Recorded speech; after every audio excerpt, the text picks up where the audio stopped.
दुभ्यैव च पतितानां पावनेभ्यो वैष्णवेभ्यो नमो नमः। नमो महावदान्याय कृष्णप्रेमप्रदायते कृष्णाय कृष्णचैतन्यनाम्ने गौरत्विषे नमः।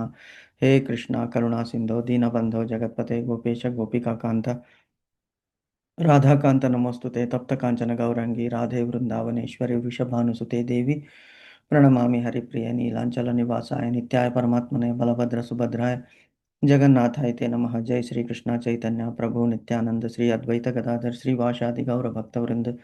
हरे कृष्ण कृष्ण कृष्ण हरे हरे हरे राम राम राम हरे हरे। हरे कृष्ण कृष्ण कृष्ण हरे कृष्ण हरे राम राम राम हरे कृष्ण कृष्ण कृष्ण हरे राम राम हरे। एकं शास्त्रं देवकी पुत्रगीतम् एको देवो देवकी पुत्र एव च एको मन्त्रस्य तस्य नामानि यानि कर्मस्येकं तस्य देवस्य सेवा। हरे कृष्णा कृष्ण कृष्ण हरे राम राम हरे। हरे कृष्णा माता जी। हरे कृष्णा हरे श्रीकांत कृष्ण हरे माता जी। कृष्ण प्रभु जी। हरे कृष्णा माता जी। हरे कृष्णा उत्तमांगी माता जी। दंडवत प्रणाम भावनर माता जी।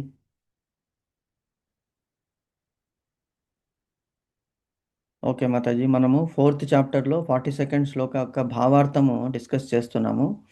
ఇందులో 2-3 లైన్స్ మనం డిస్కస్ చేసాం ఆల్రెడీ. ఏమిటి అంటే ఇది ఈ భగవద్గీతలో 4th చాప్టర్ జ్ఞాన కర్మ సన్యాస యోగము. దీన్నే ధ్యాన యోగం అని కూడా, ధ్యాన యోగం అని కూడా అంటారు. సో ఈ అధ్యాయంలో ఏం చెప్తున్నాడు భగవంతుడు అంటే, ఈ 41 శ్లోకాస్లో ఏమేమి చెప్పాడో అవన్నీ కూడా జిస్ట్, అంటే ఒక సమగ్రమైనటువంటి కంక్లూజన్ అందులో చెప్తున్నాడు అనమాట. దాని మొత్తం చాప్టర్ యొక్క జిస్ట్ సమరీ ఏమంటున్నాడు? మాతాజీ ప్రభుజీ శ్లోకం చెప్పుకోవాలి. శ్లోకం అవును మాతాజీ. ఓకే ఓకే, కరెక్ట్, బాగా గుర్తు చేశారు. చెప్పండి హలో మాతాజీ. హరే కృష్ణ మాతాజీ, చెప్పండి. ప్రభుజీ, నాకు వినిపించట్లేదు ప్రభుజీ. నేను లీవ్ అవుతాను, మళ్ళీ యాక్సెప్ట్ చేస్తారా? ఓకే మాతాజీ, మీరు అన్మ్యూట్లో ఉన్నారా చూడండి.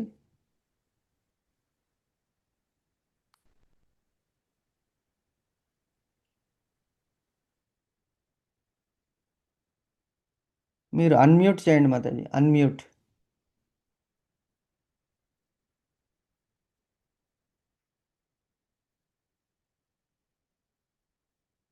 హరే కృష్ణ శ్రీకాంతి మాతాజీ, వినిపిస్తుందా?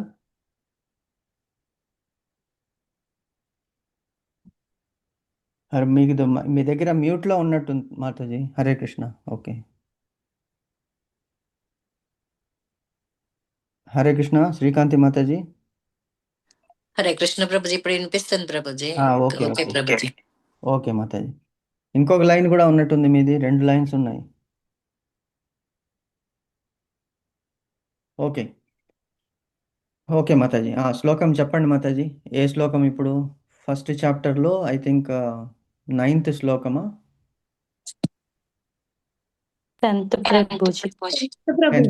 10th. Okay okay.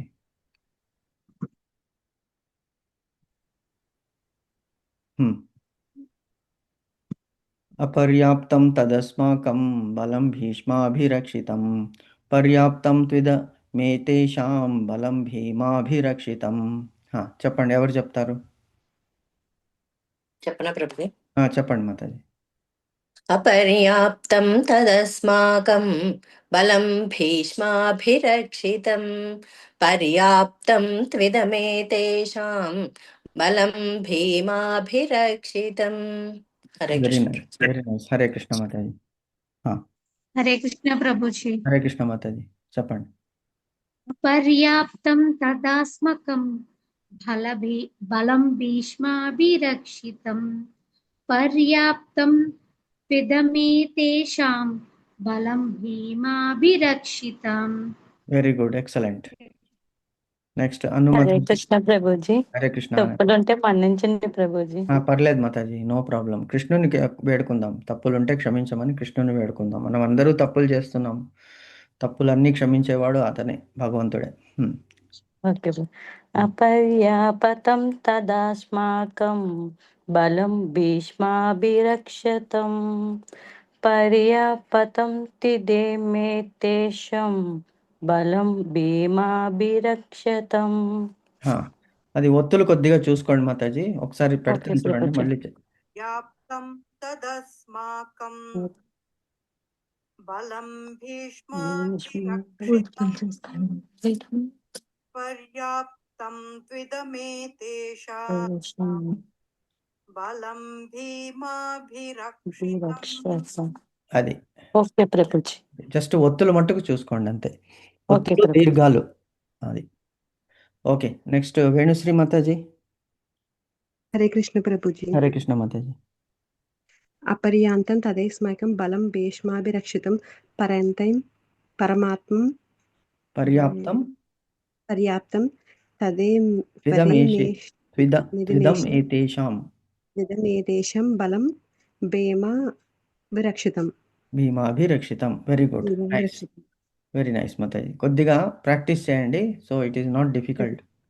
ఓకే, ఇంకెవరైనా ఉన్నారా?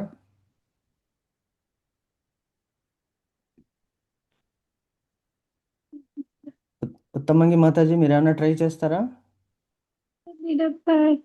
ట్రై అవ్వట్లేదు మాతాజీ. మీరు ఓకే ఓకే, చేయడం నో ప్రాబ్లం మాతాజీ, నో ప్రాబ్లం. ఓకే, ఇంకెవరు ఇక్కడ Y200 అని 5G ఎవరున్నారు? గుర్తు రావట్లేదు, పేరు గుర్తు రావట్లేదు. ఓకే మాతాజీ, స్టార్ట్ చేద్దాం మనం. సో 45 ఇందులో ఏం చెప్తున్నాడు అంటే మనం శ్లోకం చెప్పుకున్నాం, ఒకసారి మీనింగ్ కూడా చెప్పేసుకుందాం. ఏమంటే దుర్యోధనుడు అడ్రస్ చేస్తున్నాడు యుద్ధం స్టార్ట్ అయ్యే ముందు. ఫస్ట్ ద్రోణాచార్యుల వారిని దెప్పి పొడిచాడు. మీ శిష్యుడైనటువంటి దృష్టద్యుమ్నుడు చూడండి, మీతోనే విద్య నేర్చుకుని ఎటువంటి బలమైనటువంటి వ్యూహాన్ని రచించాడు అని ఇంతకుముందు శ్లోకంలో చెప్పాడు. తర్వాత చాలామంది వీరుల గురించి చెప్పాడు, అటు సైన్యంలోను ఇటు సైన్యంలోను. సో ఇప్పుడు సైనాధిపతులు ఎవరు, ఆ సైనాధిపతుల కింద పనిచేసేటువంటి సైన్యంకు ఎంత బలం ఇస్తాడు ఆ సైన్యాధిపతి అని చెప్పేసి భీష్ముని గురించి చెప్తున్నాడు. మన సైన్యం ఎటువంటిది, దానికి అపరిమితమైనటువంటిది. అపర్యాప్తం అంటే మితి లేదు దానికి. అంటే 11 అక్షౌహిణీల సైన్యం ఉన్నది మనకి. పాండవులకి కేవలం 7 అక్షౌహిణీల సైన్యం ఉన్నది. కాబట్టి అటువంటి సైన్యము మనది ఎక్కువ ఉన్నది. మరియు మనం ఎవరితో రక్షింపబడుతున్నాము? భీష్మ పితామహుడు. అతడు రణరంగంలో దిగాడు అంటే అతనికి ఎదురు ఉండదు. ఎందుకంటే అతడు స్వేచ్ఛా మరణం అనేటువంటిది వరం పొందాడు. అంటే అతన్ని ఎవరు చంపలేరు. ఎందుకు? శంతన మహారాజు తన తండ్రికి అతడు చేసినటువంటి అత్యున్నతమైన ఉపకారం చేశాడు. భీష్మ ప్రతిజ్ఞ చేసి తను పెళ్ళాడకుండా, సంతానాన్ని కొనసాగించకుండా, అసలు సింహాసన ఆశలే లేదు ఆయనకి. కాబట్టి తన తండ్రి అతనికి అటువంటి వరం ఇచ్చాడు. కాబట్టి అతను చెప్తున్నాడు, మన సైన్యం అంతా కూడా చాలా ఎక్కువ ఉన్నది, భీష్మదేవుల వారు మనల్ని రక్షిస్తున్నాడు, కాబట్టి మనకి భయమే లేదు. కానీ అక్కడ కొద్దిగా మనం కేర్ఫుల్గా ఉండాలి అటు సైన్యంలో. ఎందుకు అంటే అక్కడ భీమసేనుడు ఆయన 10,000 ఏనుగుల బలం, అంటే ఒక్క చేతితో పిండి చేసేస్తాడనమాట. ఎదురుగా ఎవరు వచ్చినా కూడా, ఎదురు వాళ్ళు ఏం చేసినా అతను వజ్రకాయుడు. అతనికి ఏవి ప్రాబ్లం లేదనమాట. ఎటువంటి అస్త్రమైనా శస్త్రమైనా కూడా. ఎందుకు? స్వయంగా వాయుదేవుడు అతను, కాబట్టి అతనికి ప్రాబ్లమే లేదు. అంటే వాయువులాగా it will pass through him or it will not touch him. కాబట్టి భీముడు అంటే చిన్నప్పటి నుంచి వీళ్ళని ఏడిపించాడు. ఒక్క చేత్తో 100 మంది కౌరవులని కూడా అతను ఆటలాడించాడు భీమసేన దేవుడు. కాబట్టి వాళ్ళతో జాగ్రత్తగా ఉండండి, పాండవ సైన్యాన్ని భీముడు రక్షిస్తున్నాడు, కాబట్టి మీరు జాగ్రత్తగా ఉండండి అనేటువంటి ఈ శ్లోకాన్ని మనము ఇందులో అర్థం చేసుకోవాలన్నమాట. ఓకే, అంటే ఎందుకంటే మనం ఆల్రెడీ సెకండ్ చాప్టర్ నుంచి స్టార్ట్ చేసాం కాబట్టి ఫస్ట్ చాప్టర్ది మిస్ అయిపోయాము. అట్లీస్ట్ క్లుప్తంగా మనము డిస్కస్ చేస్తే శ్లోకంతో అర్థం కూడా అర్థమవుతుంది మనకి. ఊరికే శ్లోకం చదువుకుంటే మనకి ఒక్కొక్కసారి అర్థం కాకపోవచ్చు. అందుకే మన అర్థం చేసుకునే ప్రయత్నం చేస్తాం. ఓకే, సో మీకు స్క్రీన్ కనిపిస్తుంది కదా మాతాజీ? 42nd శ్లోకం కనిపిస్తుంది Prabhuji. Okay, very nice. Okay, so ఏంటి 42nd శ్లోకం? తస్మాదజ్ఞాన సంభూతం హృత్సం జ్ఞానాసీనాత్మనః చిత్వైనం సంశయం యోగం తిష్ఠోత్తిష్ఠ భారత అంటున్నాడు భగవంతుడు. ఏమిటి అంటే ఈ సమరీ కంక్లూజన్ చెప్తున్నాడు. ఈ మొత్తము ఈ చాప్టర్ మొత్తం అంతా కూడా 41 శ్లోకాలు చెప్పాడు భగవంతుడు. ఎక్కడి నుంచి చెప్పుకుంటూ వస్తున్నాడు? అసలు ఇది సనాతనమైనటువంటి ఈ భగవద్గీతని ఫస్ట్ నేను సూర్యదేవునికి ఉపదేశించాను. సూర్యదేవుడు తన కుమారుడైనటువంటి మనువుకి ఉపదేశించాడు. అతడు ఇక్ష్వాకు తన కుమారుడైనటువంటి ఇక్ష్వాకుకి ఉపదేశించాడు. ఇక్ష్వాకు తన 100 మంది పుత్రులకి ఈ భగవద్గీత అనేటువంటి రహస్యమైనటువంటి శాస్త్రాన్ని ఉపదేశించాడు. అంటే అర్జునుడు అడుగుతాడు, నేను ఎలా అర్థం చేసుకోవాలి కృష్ణ? నువ్వు నా సమకాలీనుడు కదా, మరి వాళ్ళకందరికీ నువ్వు ఉపదేశించానని ఎలాగ నేను అర్థం చేసుకోవాలి? నాకు అర్థం కాకుండా ఉన్నది అంటే అప్పుడు చెప్తాడు, నేను ఎప్పటి నుంచో ఉన్నాము, అన్నీ నాకు తెలుసు, కానీ నీకు తెలియదు. ఎందుకంటే నీకు ఎన్నో జన్మలు ఉన్నాయి, నాకు జన్మ అంటూ లేదు. ఎవరికైతే జన్మ అంటూ లేదో వాళ్ళకి మృత్యు ఉండదు. సో అటువంటి వాళ్ళకి మెమరీ అనేటువంటిది ఎలా ఉంటుంది? It is imprinted. అసలు మర్చిపోవడం అనేటువంటి క్వశ్చనే ఉండదు అని తన గురించి చెప్పుకుంటూ వచ్చి, జ్ఞానం ఏమంటే ఏమిటి, కర్మం ఎలా చేయాలి, జ్ఞానంతో కూడినటువంటి కర్మ చేయాలి. ఊరికే చేసుకుంటూ పోతే దానికి మనకి అంటే అనిమల్స్కి మనకి తేడా ఉండదు. అనిమల్స్ కూడా తన పనిని చేసుకుంటూ వెళ్తుంది. ఒక గాడిద మీద మనము బరువు మోపుతామనుకోండి, అది జస్ట్ యజమాని ఎలా వెళుతామంటే అలాగ వెళుతుంది. ఒక కుక్క ఉన్నది, యజమాని వెంట వెళుతూనే ఉంటుంది. పులి ఉన్నది, తనకేమిటి, ఆకలి వేసినప్పుడు వేటాడి తినడము. సో దానికి మనకి తేడా ఏమిటి అంటే వాటికి జ్ఞానం లేదు. కేవలం జ్ఞానం ఉన్నది ఒక మానవునికి మాత్రమే. కాబట్టి ఆ జ్ఞానముతో నువ్వు కర్మ చేయాలి. ఎటువంటి కర్మ చేయాలి? నిష్కామ కర్మ చేయాలి. ఆ నిష్కామ కర్మ చేస్తూ ఆ జ్ఞానంతో సంపాదించుకున్నటువంటి ఆ కర్మని నాకు అప్పగించేయాలి. ఎందుకు? భోక్తారాం యజ్ఞతపసాం సర్వలోక మహేశ్వరం సుహృదం సర్వభూత్వానాం జ్ఞాత్మామం శాంతి మృచ్చతి. కాబట్టి ఈ ఫలమంతా కూడా నాకే నువ్వు అప్పగిస్తే నీకు శాంతి ఉంటుంది. ఎందుకు? ఫలములతో ఆశిస్తే ఎక్స్పెక్టేషన్, ఒకవేళ ఫలం వచ్చిందనుకోండి హ్యాపీ, రాలేదనుకుంటే అన్హ్యాపీ. కాబట్టి 2 ద్వంద్వాలని వీతరాగ భయక్రోధ అన్నాడు భగవంతుడు. అటాచ్మెంట్స్ లేకుండా నువ్వు కర్మ మట్టుకే చేయాలి. దాన్నే సన్యాసము అంటారు. సో జ్ఞానము, కర్మ, జ్ఞానంతో కూడినటువంటి కర్మ ప్లస్ సన్యాసము, ఫలముని త్యజించడము చేసుకుంటే నువ్వు నీ కర్మంలో కృతకృత్యుడు అవుతావు, నా లోకానికి తొందరగా రాగలవు అని చెప్పుకుంటూ వచ్చాడనమాట ఇంతకుముందు అన్ని శ్లోకాల్లో. దాన్నే ఇప్పుడు ఇక్కడ జిస్ట్ కింద ఇచ్చేస్తున్నాడు భగవంతుడు. అజ్ఞానము చేత హృదయంలో కలిగిన సంశయాలను జ్ఞానం అనే ఖడ్గంతో ఛేదించాలి. ఎన్నో జన్మల్లో పుట్టాము, పెరిగాము, దానివల్ల ఏమైంది? మళ్ళీ నశించాము. కానీ ఆ ఆత్మ ఏమిటి? ఒక దేహం నుంచి ఇంకొక దేహానికి వెళ్ళిపోయింది. ఆ జన్మల్లో మనం అర్జించినటువంటి కోరుకున్నటువంటి కోరికలు, చేసినటువంటి కర్మలను అన్నీ వెంట పెట్టుకుని ఆత్మ ఇంకొక శరీరంలోనికి ప్రవేశిస్తుంది. ఆ శరీరంలో ప్రవేశించినందువల్ల ఆ కర్మ యొక్క ఫలితాలు మనమే ఎందుకు ఆశ పెట్టుకుని వచ్చాము. సో ఆ కర్మలని తీర్చడము భగవంతుని యొక్క కర్తవ్యం. ఎందుకు? భగవంతుడు నువ్వు ఏమనుకున్నావో అదే నీకు ఇస్తున్నాము, యద్భావం తద్భవతి అన్నాడు. నీకు ఏమనుకున్నావో అదే ఇస్తాను. కాబట్టి కోరుకుని వచ్చావా, సరే అదే కోరిక, నువ్వు చివరి దశలో ఏం కోరుకున్నావో నెక్స్ట్ జన్మ అదే ఇస్తాను. ఆ జన్మలో ఏం తీసుకున్నావు, మళ్ళీ నెక్స్ట్ జన్మ, అలా కంటిన్యూ అవుతూనే ఉంటుంది. కాబట్టి ఏ కోరికలు లేకుండా ఉంటే శీఘ్రంగా నా లోకానికి రాగలవు. ఆ అజ్ఞానాన్ని ఈ జ్ఞానం అనేటువంటి కత్తితో ఛేదించాలి. ఆత్మ పైన పేరుకుని పోయినటువంటి మాలిన్యాలు.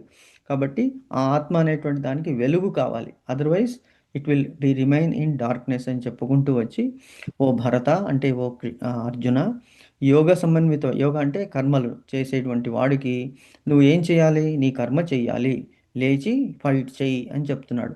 మనందరికీ కూడా ఇదే చెప్తున్నాడు. మనము 3 గుణాల్లో ఉన్నాము, సత్వగుణము, రజోగుణము, తమోగుణము. రజోగుణము కోరికలని ప్రేరేపిస్తుంది, స్వార్థాన్ని ప్రేరేపిస్తుంది. తమోగుణం అంటే అసలు ఏది అవసరం లేదు, అంటే ఒక దగ్గర ఉందాము, మన దగ్గరికి వస్తే రాని, లేకుంటే లేదు, అంటే నిస్పృహత, లేజినెస్, తర్వాత వాళ్ళ ఆహార పానీయాలు ఎటువంటి ఉన్నాయని ముందు ముందు చెప్తాడు భగవంతుడు. కాబట్టి నువ్వు సత్వగుణంలో ఉన్నావు, మంచిదే, కానీ నీ వర్ణాశ్రమ ధర్మాలకి ఇప్పుడు సత్వగుణము పనిచేయదు, రజోగుణంలోకి వెళ్ళాలి నువ్వు. రజోగుణం అంటే ఏమిటి? నువ్వు ఫైట్ చేయాలి, క్రూరత్వాన్ని చూపించాలి. ఎందుకు? క్షత్రియ ధర్మం అది. అప్పుడే శత్రువులని మట్టు పెట్టగలవు నువ్వు అని చెప్పుకుంటూ వచ్చి మనకి బోధిస్తున్నాడు. ఇందులో ఏం చదివాం మనము? ఫస్ట్ ఒక 3-4 లైన్స్ చదివాం మనం. యోగ పద్ధతి అని గురించి చెప్పాం. అంటే సనాతన యోగము లేక జీవునిచే నిర్వహించబడే నిత్య కర్మలు అవి ఏమిటి? 2 విధాలని అనుకున్నాము. ఒకటి మనం రోజు చేసేటువంటి ఆర్డినరీ డ్యూటీస్, నైమిత్తిక కర్మలు. నిత్య కర్మలు, నైమిత్తిక కర్మలు. నిత్యము చేసేటువంటి కర్మలు బై నేచర్ వచ్చేస్తుంది. నైమిత్తికము అనేటువంటిది ఏమిటి? శాస్త్రాల్లో చెప్పినటువంటివి చేస్తున్నాము. నిత్యము నైమిత్తిక కర్మలే కాకుండా యోగము అంటే ఆత్మకి. నిత్య కర్మలు దేనికి పని చేస్తాయి?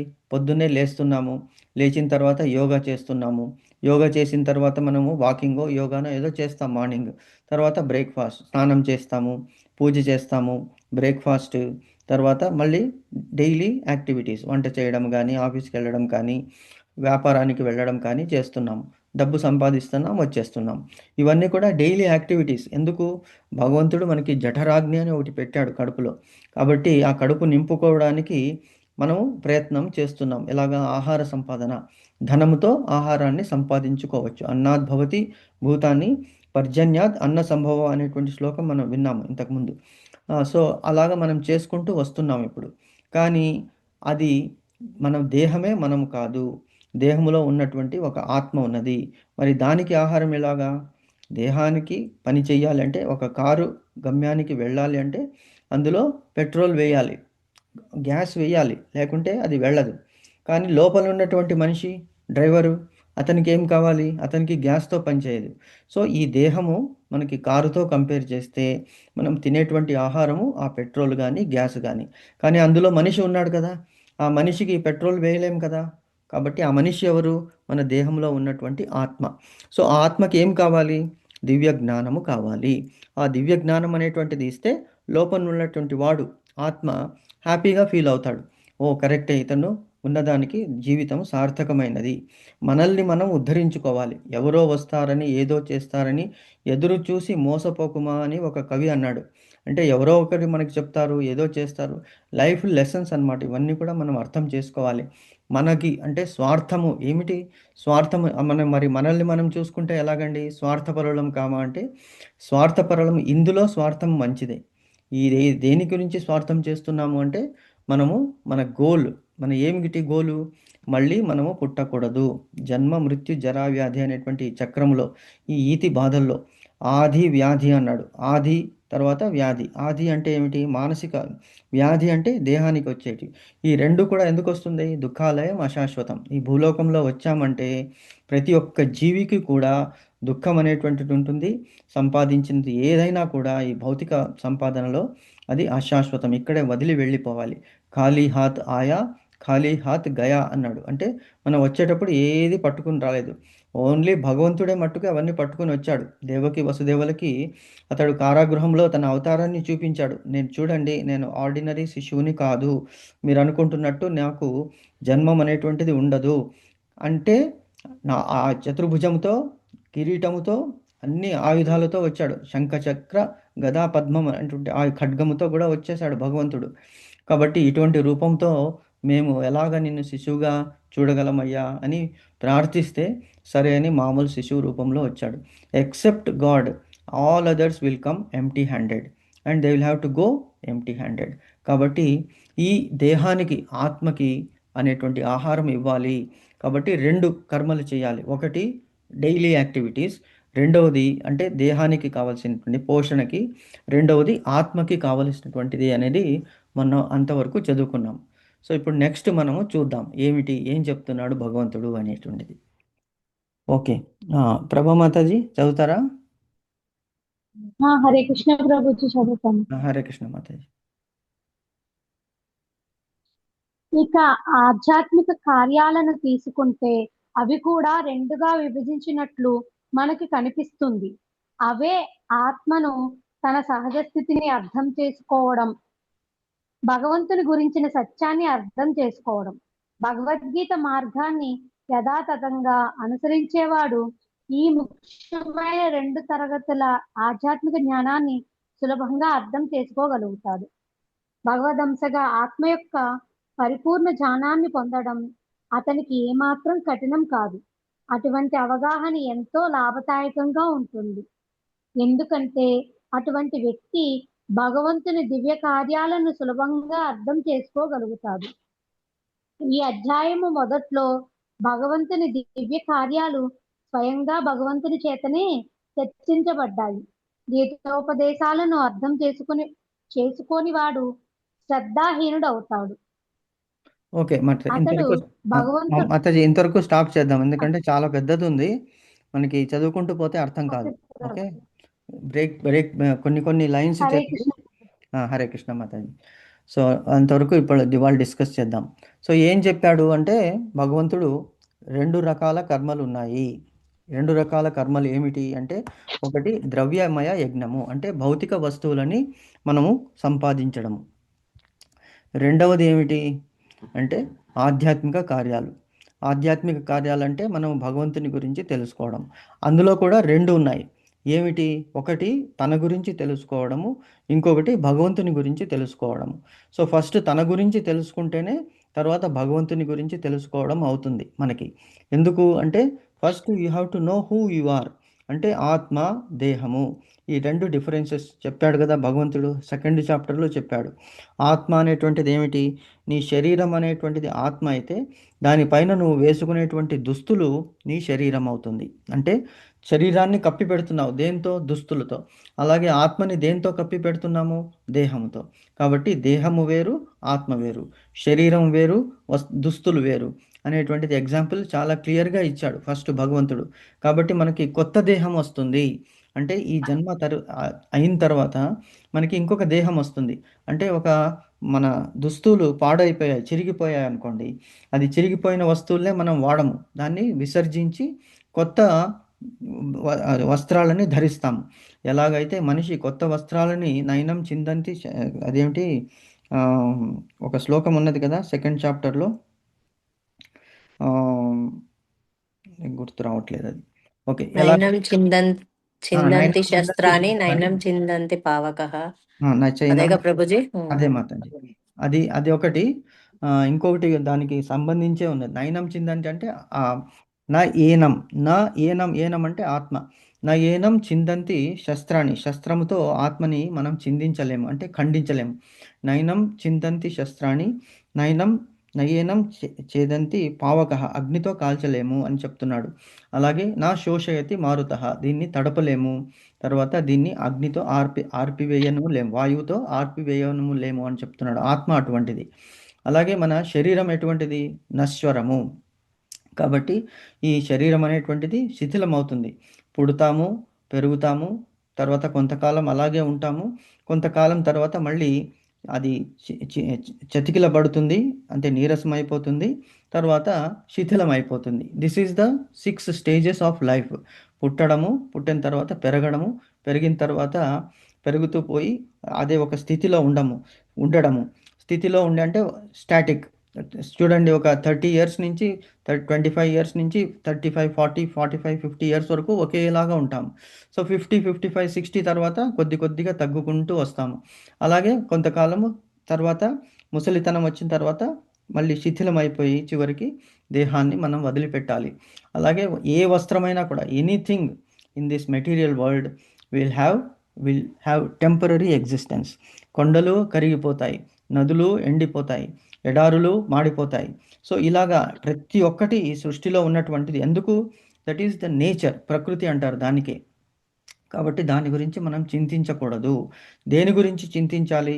మన ఆత్మ గురించి, ఆత్మని ఉద్ధారం చేసుకోవడానికి అని చెప్తున్నాడు. అంటే మన గురించి ఫస్ట్ మనం తెలుసుకోవాలి. మన ఆత్మకి ఏ ఆహారం ఇస్తున్నాము, ఎందుకు మనం ఇంత విలవిలలాడుతున్నాము జీవితంలో అంటే మనల్ని అసలు అవగాహన లేకుండా, అంటే ఏదో చెయ్యాలి, ఏదో సాధించాలి. ఏం చేయాలి? సాధించిన తర్వాత ఏమిటి? What is your goal? Happiness అన్నీ ఇచ్చాడు అనుకోండి. డబ్బులు ఇచ్చాడు భగవంతుడు, మంచి కుటుంబాన్ని ఇచ్చాడు, తర్వాత మంచి రూపాన్ని ఇచ్చాడు, విద్యని ఇచ్చాడు, సంపదని ఇచ్చాడు, ఇల్లు ఇచ్చాడు, కార్లు ఇచ్చాడు, భూములు ఇచ్చాడు, బ్యాంక్ బ్యాలెన్స్ ఇచ్చాడు. అయినప్పటికీ హ్యాపీగా ఉన్నారా? అడగండి. ఎంతోమంది rich people, they are not happy. ఎందుకు? ఏదో ఒక కొరత భగవంతుడు పెట్టాడు, దాన్నే కళ్ళెము అంటే భగవంతుడు కళ్యాన్ని వేసేసాడు, ముక్కు తాడు వేశాడు మనకి, వేసి తన కంట్రోల్లో పెట్టుకున్నాడు. ఎప్పుడు మనము హ్యాపీగా ఉంటాము, అటువైపు తిరగాలి, భగవంతుని వైపు తిరగాలి. ఎప్పుడు భౌతిక జగత్తులోనే ఉన్నటువంటి అశాశ్వతమైనటువంటి కోరికల గురించి వెంబడుతూ ఉంటే ఇట్ ఈస్ లైక్ ఎన్ ఎడారిలో ఎండమావు అనమాట. It is not going to be fulfilled. నాకు ఇంకా చాలు, అదే కంటెంట్మెంట్ అంటారు. చాలు, భగవంతుడు ఏది ఇస్తే అది చాలు, గోవిందుడి దయమట్టుకు ఉండని అని ఎప్పుడైతే మనం తిరుగుతామో అప్పుడే మనము చాలా శాంతంగా ప్రశాంతంగా ఉంటాము అని చెప్తాడు. కాబట్టి ఫస్ట్ ఆత్మ గురించి తెలుసుకోవాలి. రెండవది ఏమిటి, భగవంతుని గురించి తెలుసుకోవాలి. ఎందుకు భగవంతుని గురించి తెలుసుకోవాలి అంటే, మనల్ని ఎవరు పుట్టించారు, మనం ఇన్నాళ్ళు ఇంత హ్యాపీగా ఎలా ఉండగలుగుతున్నాము, ఇక ముందు కూడా మనం హ్యాపీగా ఉండాలి, ఆరోగ్యంగా ఉండాలి, ఆయుష్యవంతులమై ఉండాలి అని మనం భగవంతుని కోరుకుంటాము. ఎందుకు? భగవంతుని సేవ చేయడానికి, కేవలము భౌతిక జగత్తులో ఉన్నటువంటి సుఖాలని అనుభవించడానికి కాదు. భగవంతుడు అంటాడు, అన్ని వదిలేమే అని చెప్పట్లేదు, నీకు ఇచ్చినటువంటి సుఖాలని నువ్వు తప్పకుండా అనుభవించు. అలాగే కష్టాలు కూడా వస్తాయి, కష్టాలు వచ్చినప్పుడు మట్టే నన్ను తలుచుకోవద్దు, సుఖం ఉన్నప్పుడు కూడా నన్ను తలుచుకో. ఎందుకు? వీటన్నిటిని ఇచ్చేటువంటి వాడిని నేనే. కాబట్టి నీకు ఆ అవగాహన ఉండాలి. I am the master, you are the servant. We should know that. So why we should know that? Because this is temporary about. Rented హౌస్లో మనం ఉంటున్నాము, మనం సొంత ఇంటికి వెళ్ళాలి. ఎక్కడ సొంత ఇల్లు ఉన్నది? భగవంతుని ధామం, అదే గోలోక ధామం. సో అక్కడికి వెళ్ళాలంటే మనం అతను చెప్పిన మాట వినాలి, అది రెండవది. సో భగవంతుడు ఎవడు? నిత్యుడు, ఆత్మసంతృప్తుడు. అతడు భగవంతునికి పుట్టుక చావు అనేటువంటిది లేదు, జన్మ మృత్యు జరావ్యాధి అనేటువంటిది లేదు. ఎందుకు? ప్రకృతిని అంతా అతనే శాసిస్తాడు. కాబట్టి భగవంతుడు, అటువంటి భగవంతుని మహిమలని మనము తెలుసుకున్నప్పుడు మన గురించి we are part and parcel of, we are పరమాత్మ ఆత్మ. ఆత్మ is part and parcel of పరమాత్మ. మనము భగవంతునితో పోట్లాడి ఇక్కడికి వచ్చాము. ఎందుకు? ఎలాగైతే చిన్నపిల్లలు తల్లిదండ్రులు చిన్నపిల్లల్ని ఫస్ట్ చేతులు పట్టుకుని నడిపిస్తూ ఉంటారు. ఎందుకు? రోడ్డు మీద వెళ్ళే వెహికల్స్ కానీ, కింద గుంటలు కానీ, ముళ్ళు కానీ, పిల్లలకి రాళ్ళు కానీ తగలకూడదు, సున్నితంగా ఉంటాడని చెప్పేసి అంత జాగ్రత్త తీసుకుంటారు. కానీ పిల్లలకి అర్థం కాదు, ఏం చేస్తారు? చేతులు విదిలించుకొని వెళ్ళిపోతుంటారు. అలాగే మనము చేశాము. భగవంతుడు, నువ్వే స్వతంత్రుడువా, మాకు కూడా స్వాతంత్రాన్ని ఇవ్వండి. సరే, తల్లిదండ్రులు కొంతవరకు చెప్తారు, వినకపోయినప్పుడు వదిలిపెట్టేస్తారు. అలాగే భగవంతుడు కూడా మనల్ని వదిలిపెట్టినప్పుడు మన ఇష్టానుసారంగా మనం ప్రవర్తించాము. ఎన్ని జన్మల్లో ఎలా చేశామో మనకి గుర్తులేదు. మరి అవన్నీ చేసిన కర్మలు అనుభవించాలి కదా. అనుభవించి కంప్లీట్ చేసుకుని బ్యాలెన్స్, పుణ్యము పాపము రెండు 0 అయిపోవాలి. అప్పుడే మనము అక్కడికి వెళ్ళడానికి అవుతుంది. ఎందుకు? అప్పుడు మన నిజస్వరూపానికి మనం వచ్చేస్తాం. లేకపోతే ఏమవుతుంది? ఆత్మ మీద అజ్ఞానం అనేటువంటిది కమ్ముకుంటుంది. దానివలన చేయరాని కర్మలు చేస్తూ ఉంటాము, ఆ చేసిన కర్మల ఫలితాలు అనుభవిస్తుంటాము. ఇది మనం తెలుసుకోవాలి. ఎప్పుడైతే ఇది తెలుసుకుంటామో ఇక మీద జాగ్రత్తగా ఉంటాము. ఎందుకు?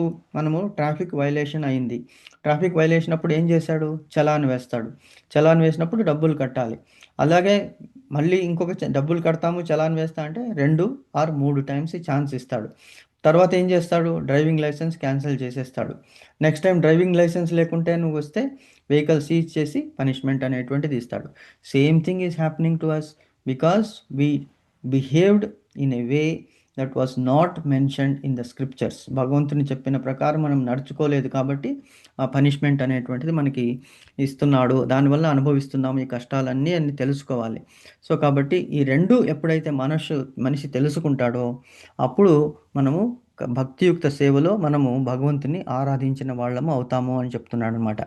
కాబట్టి ఎటి యజ్ఞాలను భౌతిక జగత్తులో మనము ధన సంపాదన ఒకటే లక్ష్యంతో చేసుకుంటే, ఆధ్యాత్మిక లక్ష్యం లేదనుకోండి, అంటే భగవంతుడా ఇవన్నీ నువ్వే ఇచ్చావు కాబట్టి ఫస్ట్ నీకు అర్పితం చేస్తున్నాను, తర్వాత నేను తీసుకుంటున్నాను, నివేదన చేసి తీసుకునేటువంటి వాడు ఏదైనా కూడా, anything that we achieve in this life is given by Krishna. భగవంతుడి ప్రసాదం అని తీసుకున్నప్పుడు అప్పుడు ఏమవుతుంది? అది దివ్యం అయిపోతుంది. మీరు ఉద్యోగానికి వెళ్తున్నారు, ఆర్ బిజినెస్ చేస్తున్నారు, ఆర్ వంట చేస్తున్నారు. సో ఏం చేయాలి? గ్యాస్ అంటించే ముందు కృష్ణ అని తలుచుకోవాలి. ఆది మధ్య అంతం అన్నమాట. స్టార్టింగ్ వంట చేస్తున్నప్పుడు భగవంతుని గురించి ధ్యానించాలి. అంటే ఒక్కొక్కసారి కుదరకపోవచ్చు, అట్లీస్ట్ మధ్యలో గుర్తొచ్చినప్పుడు ఒకసారి, తర్వాత వంట అయిన తర్వాత, అలాగే మన ప్రభువులు ఏం చేస్తారు, ఆఫీస్కి వెళ్ళే ముందు, ఆఫీస్లో కంప్యూటర్ స్టార్ట్ చేసే ముందు భగవంతుని ధ్యానించాలి. భగవంతుడా, నీ వల్లనే ఇవాళ నేను ఇక్కడికి వచ్చి ఈ పని చేయగలుగుతున్నాను. బ్రహ్మదేవునికి గుర్తు చేసుకోవాలి. ఆయన ఏమన్నాడు, నీ వల్లనే నేను సృష్టి కార్యము చేయగలుగుతున్నాను, నేను చేయడం లేదు, నా అహంకర్త హరికర్త. సో అప్పుడు స్టార్ట్ అవుతుంది. కంప్యూటర్ స్టార్ట్ అయిన తర్వాత ఇంకా డైలీ ఫైటింగ్ ఉంటుంది ఆఫీస్లో, బాసులు, వాళ్ళు, కొలీగ్స్.